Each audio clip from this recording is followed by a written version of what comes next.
Hey, it's Heidi Rain. Welcome back for another episode of Addiction and Codependency Breakthrough.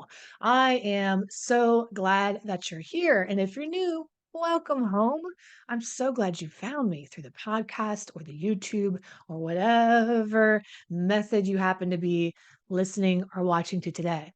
Now, if you're listening to the podcast, you're not going to know what the hell I'm talking about. But those of you that are on the YouTubes, I know you're wondering, what the hell is that behind her? Well, this, my friend, this is Stephanie. And Stephanie helps me. It looks so creepy when I zoom in.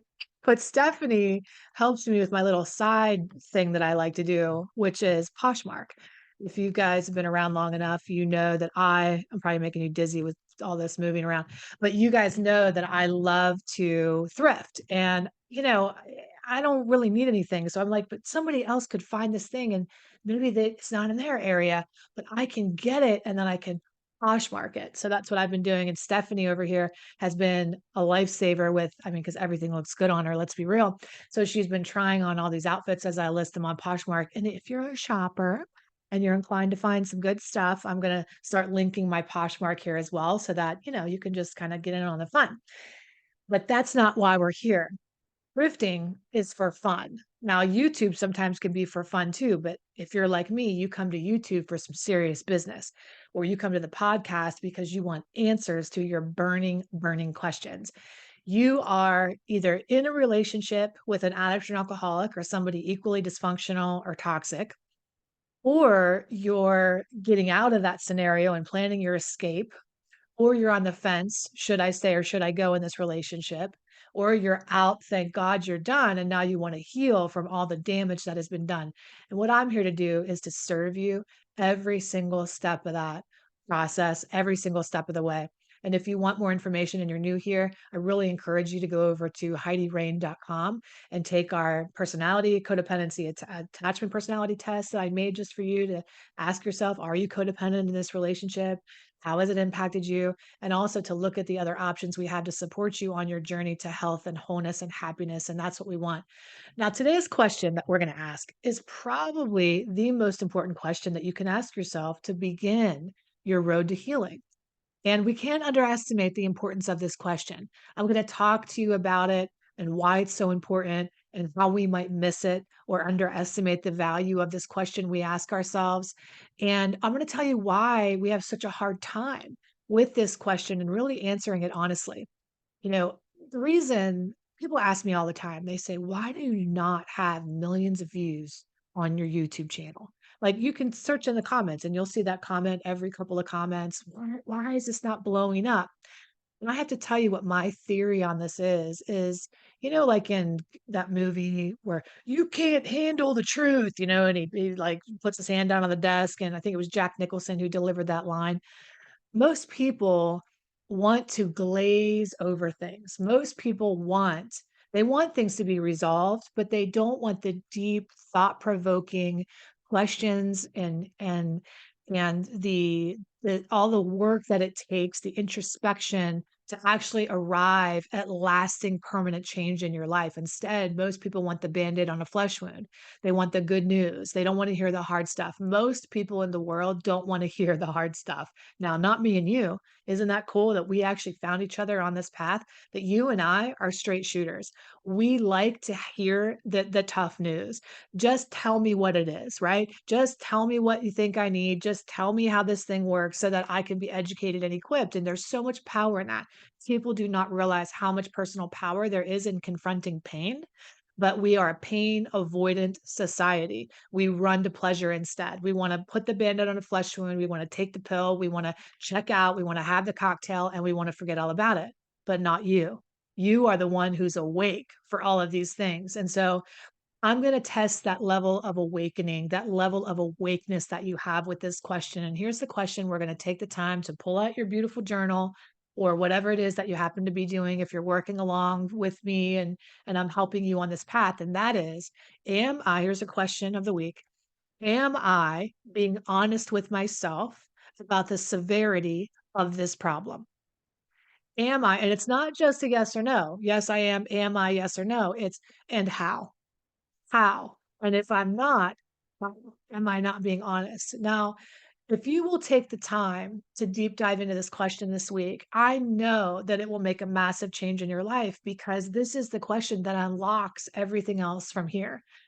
Most people don't recognize or want to recognize how bad it is. Like I said, we are a pleasure seeking society. We want to scroll, we want to laugh, we want to be amused. We don't want to dig a well and go deep, but not you. You are a seeker on a path to get as much knowledge and education as you can and support so that you can really either get your loved one back or get off the fence and figure out what the hell you're going to do once and for all. I think, if we don't really understand how much we are pain avoidant, um, and we seek pleasure instead, and we don't want to hear the bad news. If we don't really understand that, we will do this in every single area of our lives and not even recognize that we're doing it. It wasn't until I took a class at Yale over the pandemic because I was bored, and you can take so many classes at Stanford. I took a Wharton Business School class. I took a Princeton class, a Yale class, a Princeton class on Buddhism, and Yale on psychology. And you can do that, and it just they're there, and for a small fee. But anyway, so I took this class at Yale and they were talking about how most people actually, when you ask them to rate themselves, right, how they're doing in life and how attractive they are and how successful they are and how special they are and how equipped or adept they are, almost every single time somebody will the research shows people think better of themselves than what is actually accurate.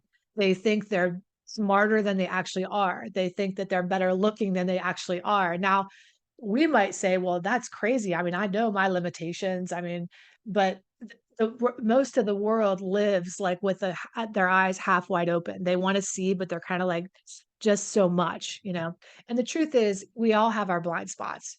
I know that for me as well, there are many things that I want to speak into existence and do my manifestation that I'm so happy and grateful that everything is perfect and wonderful and on the right path. But the truth is, I have a lot of blind spots. And when you are in a loving relationship, especially, and you love someone, love really is blind. So while other people are looking at your situation and going, Susan, you know, can't you see here how bad this is, and how bad he's behaving and how terrible this is for you? And you're looking through this rose-colored glass or this love is blind phenomenon, and you're not recognizing how serious it is of a problem. Not only do we do this, but addicts and alcoholics do it too. They'll go to a meeting and they'll compare themselves to other people there. They'll go to like, "Okay, finally, I'm gonna go to a meeting. I'm gonna try to get my shit together." Go to a meeting and they come home and they're like, "I'm not like those people in that meeting. I am not like those people. Those people lost their house. Those people are homeless. Those people are degenerate. Those people are illiterate." They'll find any single person they can and as many as they can. They're the opposite of what they are. But the truth is, we're exactly all the same. We're all wrestling with the same uh, illness, the same mental illness with addiction, but because it hasn't progressed as far as it has in this person's life versus the other person's life, they think it's not that bad. Or because they haven't lost as much yet as another person has lost, they think it's not that bad. And you can make the mistake of co-signing that. Yeah, it's true. It's not that bad, Tom. You just do a little cocaine. You just binge on the weekends. Primarily Monday through Friday, you're a pretty good dude, and you manage and you're a good guy and you're very nice. But then you just, you do just a little bit of crack on the weekends. You know what I mean? But hey, I mean, that's how we minimize, not like, oh shit, this person is doing drugs on a bender, binging, so we downplay the severity of the issue because they're able to wake up in the morning and go to work. We act like it's not a big deal because maybe they're able to pull out for a couple of days after and they're like a periodic alcoholic or a periodic drug addict and they're, just in between binges. We minimize and say, well, at least it's not an everyday thing. This isn't your fault. Most people, like I said, when they're in love with somebody or when they do that comparison game, they don't realize how bad it actually is until it's really too late. And they're like, oh my God, it is so bad now. And that's how it happens almost every single time. If you think about, now this is kind of gross, and I don't eat frogs, but you might. and somebody else, you might get this reference, how do you boil a frog? Well, you put the frog in a pot of like pretty coolish water, and you just turn up the heat a little tiny bit each time. And it doesn't, I know this is so gross, but you turn up the heat a little bit each time, and the frog doesn't even realize it. And before it gets croaked, no pun intended, and it's dead because we turn it up. Do you know the same is true for the gaslights? And the opposite, where that movie came from and that term came from? We gaslight our how that came about is the guy was trying to make the woman feel like she was going crazy, because he wanted her money or whatever he wanted. And one of the tactics he used was to turn down the gas lights in the house, so it kept getting darker and darker and darker. And she was like, "Am I going crazy? Is there light?" Like he's like, "You're I don't see what you see." We are doing an internal gaslight to ourselves when we're not honest about how bad it really is.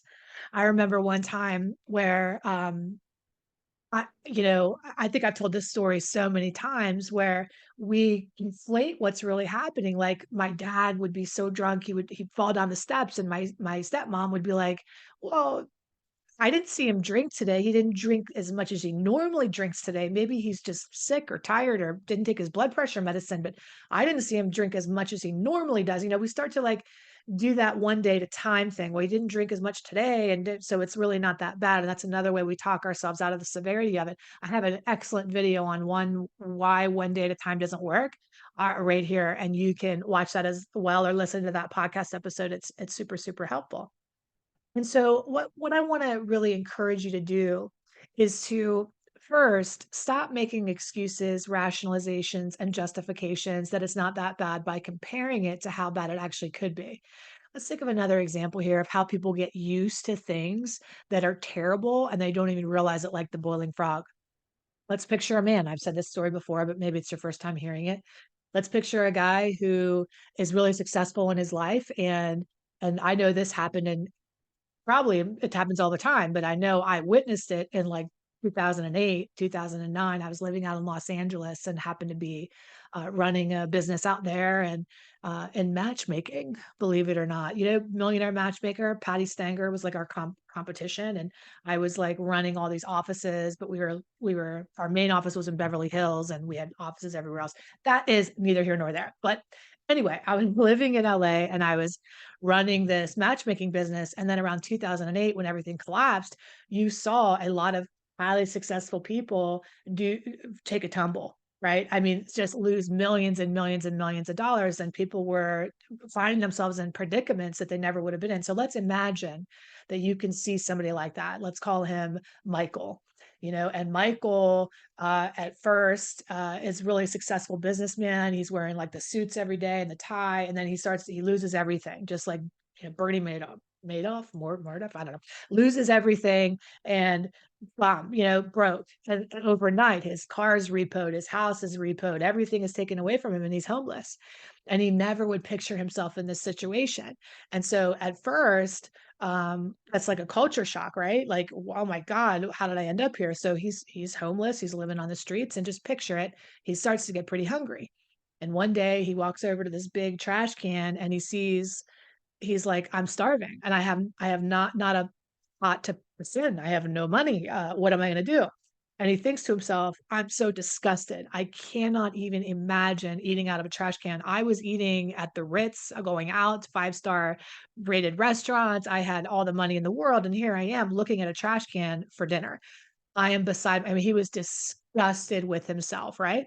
But first night that he's homeless, he looks at that and he finds a little piece of pizza on the top and it's kind of still in the box. And hey, I mean, it looks like it's pretty untouched and somebody just was full and put the pizza, or maybe they even did it out of the goodness of their heart. They left a piece of pizza. So he says, "Thank God I can eat that piece because it's not dirty." So but even though he's eating it and he's thinking about where it came from, he's disgusted. He's like, tears are in his eyes. He's like, "I can't believe it's come to this."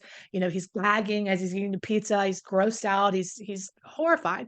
But some time goes by, and every day he's hungry. And little by little, he goes to the trash can where he gets his food, and he goes a little deeper inside that trash can. And he doesn't even know, it's like inch by inch. And by the third month, he knows which trash can to go in, which dumpster, when, what time, ass up, legs up, head down in the dumpster. And happy and fine with whatever he's finding and considering himself super lucky. Okay.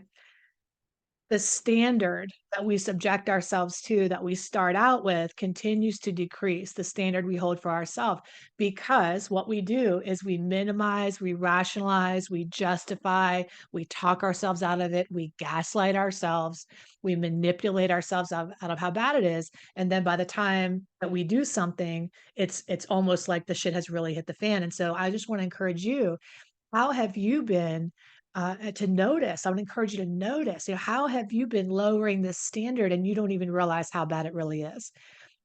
For me, there's so many things I have to do to protect, um, my mental and physical health. I suffer with major depressive disorder, generalized anxiety disorder. I mean, this is not about me, but I could go on and on. I have complex post traumatic stress disorder, all diagnosed. All of this is legitimate, not something I've identified with on TikTok. Okay. Not that there's anything wrong with that, but I have these diagnoses. And for me, I can get very good. One of the things that hurts me the most is my diet, is like eating a bunch of sugar, a bunch of processed food will send me into a depression mode. It'll be absolutely horrible. My whole body, fibromyalgia will ache, and my whole joints will hurt. And I feel like a cripple getting out of bed. I can't move. I'm crippled. My legs won't work. It's just horrible. But what I do is I minimize how bad it actually is. Well, I don't feel that terrible when I just eat some Cheetos, or I don't even like Cheetos, but Cheez-Its I used to like, especially the white cheddar ones, or think about, well, it's not that bad if I just have a Twix, or a whatchamacallit, or if I just eat a couple of things. But the truth is, I'm not honest with myself about how bad my depression and anxiety can get when it's directly correlated to eating horribly. And so I can gaslight myself all day long. But then when it gets too bad and I can't walk and I'm in bed and I'm so depressed that I hate the whole world and I'm like, what is the point of all of this? Why are we here? What is the meaning of life? There is none, which how I can get sometimes. Then I have to remind myself, oh, I'm not being honest with myself about how bad it is when it's in a little bit of remission, to know I have to keep doing the things I'm always doing to manage my mental and physical health. And so for the addict or alcoholic, it's easy to say, well, they're not drinking a bottle tonight. They're just drinking wine.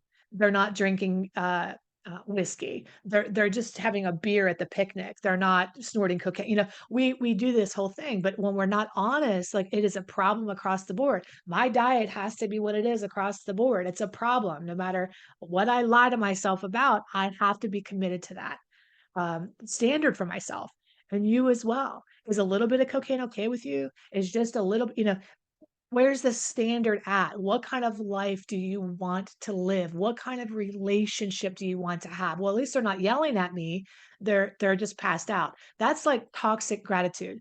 I know sometimes I can have toxic gratitude too, which is like, I grew up really poor. I grew up in bad conditions, and my stepdad came and rescued us for thank God. Okay, but there were many winters when we had to burn furniture to stay warm and eat potato soup for a month at a time. It was not a good scenario. So I can, have like toxic gratitude, like, oh God, well, at least we have the heat. Thank God. I mean, at least I'm not, at least I don't have to burn furniture that I pick up on the side of the road. Hey, at least I have bread, that okay, but that's the bare minimum for us. That's not living in a life that is rich and full of wonderfulness. And so the toxic gratitude as well could be worse, could be homeless, could be better too, honey, could be in the Ritz, could be eating delicious food. And, so ask yourself that. Are you saying, not being honest with yourself about how bad it is because you've been through worse? That doesn't mean that your tolerance for terrible should increase. That means your opportunity for greatness needs to be recognized, that you have spent long enough in the shit show that you're now like, oh, it's not that bad. He only drank like 6 pack instead of 24. I mean, look at your standards. Are you the frog? Are you the frog in the pot? Are you being boiled alive and you don't even recognize it because it's just a little more alcohol today? It's just a little more deception, a little more lies, and you turn up that heat. Now, look, I think I've hammered this point in pretty good. So now what do? Take out your journal and ask yourself that question. Okay, Heidi, I'm going to get real with myself. The only way to change is to acknowledge the truth. It's to be willing to see the truth, and you are. And I want you to take that a step further today. Don't just listen to this podcast and watch the YouTubes. Get out. Frank Kern, who I love, always says the YouTubes. Get yourself a journal and ask this question: how am I being honest with myself about the severity of this? Or how am I kidding myself about the severity of this? And then what I want you to do is meditate on that, write about it in your journal, take some time to really think it through. And then that awakening, that first step could say, okay, what could happen? What would happen if I was more honest? Sometimes we're scared to be more honest because we feel like, oh, I'm going to have to make some change. I promise you, the shit you're putting up with now compared to the changes you can make to live a life that's filling and joyful and authentic and happy and fucking awesome to you is not as scary as staying in the shit show. I promise. So when you're ready to take the next step, which is to start to break free from that codependency, because what I'm describing is a form of codependency, it's a form of enabling as well. And as much as you love your family, that is helping somebody stay sick, supporting addiction versus supporting recovery. And we learn so many of these things. And if you're ready, I want to encourage you to come over to HeidiRain.com and look at our 2 courses. We really have 2 options. Either one course is for you're in a relationship or you're on the fence. Should you stay or should you go? With an addict and alcoholic of everything you need. We have a small group that meets, or we have private coaching as well. And then the other course is for your healing once you get out and you're ready just to focus on you. So I have 2 paths for you. Just start with one path.